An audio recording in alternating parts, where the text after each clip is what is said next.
Top 10 Impressive F1 Records All Time. Since the retirement of the great Michael Schumacher, there have been several drivers vying for the crown of king of the track.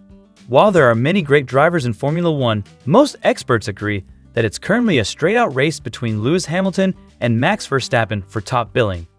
However, no matter how well Verstappen and Hamilton perform, there are some track records that are extremely hard to beat. Here's a look at some of the most impressive F1 records of all time.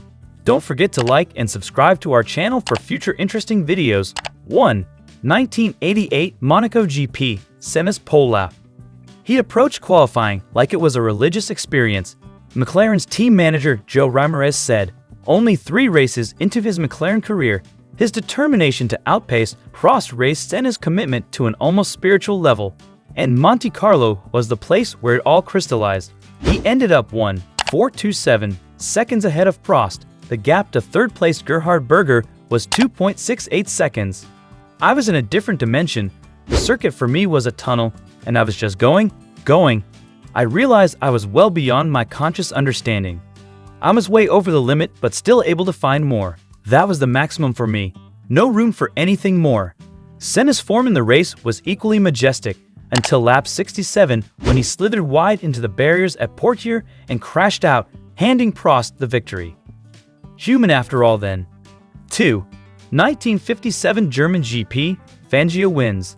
The greatest drive by the man widely regarded as the greatest F1 driver of all time, on arguably the trickiest circuit of them all.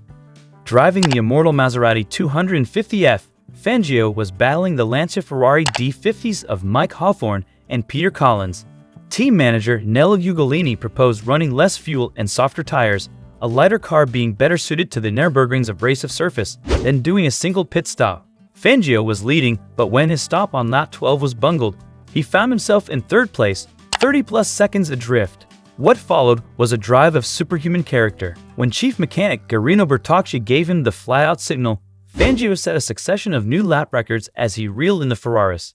Despite his seat coming loose, he won the GP, the last victory of the 24 he won in his storied career. I've never been a spectacular racer, but I did things I never did in my life, driving from one side of the circuit to the other, using maximum res. And that's how I caught them and won the race. I won by 3 seconds, he said years later. What is the gap between the 2 Ferraris and the Maserati of Juan Manuel Fangio? 3. 1992 British GP, Mansellmania. The flat-capped, mustachioed everyman of modern F1, Mansell enjoyed an imperious championship-winning season in 1992, one that was purpose-built to sate the needs of Fleet Street in its belligerent, jingoistic pomp.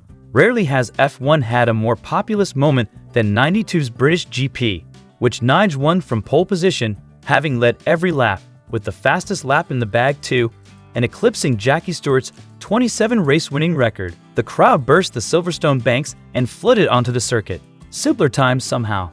3 future world champions, Damon Hill, Mika Hakkinen, and Michael Schumacher, looked on, rather bemused, one might imagine.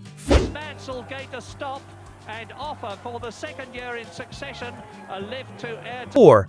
1971 Italian GP, the closest finish. Watch it now and weep. This race saw the closest ever finish in F1. British driver Peter Gethin in the BRN leading Ronnie Peterson across the finishing line by just 0.01 seconds. The top 5, Gethin, Peterson, Francois Severt, Mike Halewood, and Howden Ganley, were covered by 0.61 seconds. This was Gethin's only win, and indeed his only podium finish. He'd started the last lap in 4th place, opting to rinse everything he could out of his engine. The rev limit was 10,500 revolutions per minute, but I took it to 11,500 before snatching top gear, figuring that the bugger would probably blow apart. But if it did, I'd win. He also managed to do a victory salute as he crossed the line, a nice piece of psychological thinking to cement his minuscule lead over Peterson. His average speed of 150.754 miles per hour around a lap remained the fastest in F1 until Michael Schumacher nicked it off him. Also at Monza in 2003, other things to note. Famed bike racer Mike Halewood had transferred his talents to F1, and though he qualified 17th, he'd managed to take the lead by lap 25. Yep, it was that kind of race. 5. 1979 French GP, Arnaud de Villeneuve. Oddly enough, this was the first victory for a turbocharged car in F1, but hardly anyone remembers Jean-Pierre Jabouille winning in Renault's yellow teapot. No, this was all about René Arnoux battling Gilles Villeneuve. I have watched hundreds of races, and if you were to ask me which one was the most exciting, then it would be hard to find one that stands out more than the 1979 French Grand Prix. Legendary F1 commentator Murray Walker noted many years later, and he wasn't known for his understatement, as gripping a sporting spectacle as John McEnroe, Bjorn Borg in the 1980 Wimbledon final, or Ali Fraser in Madison Square Garden in 1971. And Arnoux and Villeneuve were fighting for second place. The circuit and back again, and now Villeneuve's in second position, and this is the last lap. 6. 1976 Italian GP, Niki Lauda's comeback. Another occasion in which F1 transcended its remit and became bigger than motor racing, thanks to the outrageous courage of one man, Niki Lauda. 6 weeks after a priest read him the last rites, Lauda was back in his Ferrari, his face still raw from his injuries, his lungs ruined. He finished 4th that day in Monza. 7. 1959 US GP, Jack Brabham pushes his car over the line.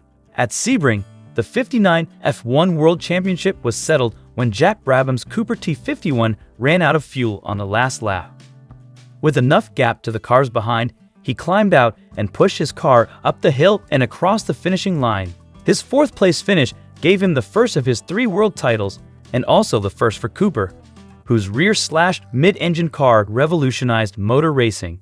Nigel Mansell tried pushing his Lotus towards the end of the oppressively hot 1984 Dallas GP, but fainted before he got to the finishing line. 8.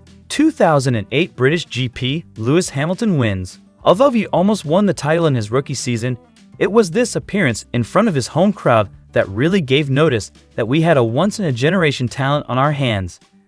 Having qualified 4th, Lewis had work to do, but he got a great start and quickly overhauled his teammate, Heikki Kovalainen. Remember him? Mostly, though, this was about watching Hamilton's sublime gifts shine through on a typically tricky, rain-lashed Silverstone day, when virtually every other driver struggled to keep their car on the island. Racing here as a kid, it was always wet, he later noted, so it was a real good area for me to show my strengths. I loved that race, it was so much fun. 9. 2011 Canadian GP, Jenson Button's crazy victory. Another rain-sodden race, with multiple safety cars and an unfortunate collision between McLaren teammates Jenson Button and Lewis Hamilton. In fact, JB was penalized for making up too much time under a safety car and found himself down in 15th place at the restart. Then the heavens opened and the race was suspended on lap 26 for 2 hours. When it finally got underway again, there was yet more trauma for Button. He tapped Alonso's Ferrari, got a puncture, and rejoined the track in last place. His silky skills and economy behind the wheel, plus a well-timed switch to slicks, saw him sweep past Mark Webber and Michael Schumacher to hunt down the guy who had led pretty much throughout, Sebastian Vettel. When the German made an error on the last lap, Jenson scored one of the most improbable GP wins of all time. It just shows you should never give up in this sport. Everything went wrong up until when I won the race. Crashing into your teammate, you never want to do that. And I crashed with Fernando as well. Puncture, drive-through.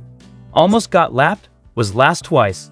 And suddenly, you're coming through the field and you think, this could happen. 10. 1991 Brazilian GP, Senna wins. With 7 laps to go, and with his gearbox falling apart beneath him, Senna had no option but to finish the race using only 6th gear in rapidly deteriorating weather conditions.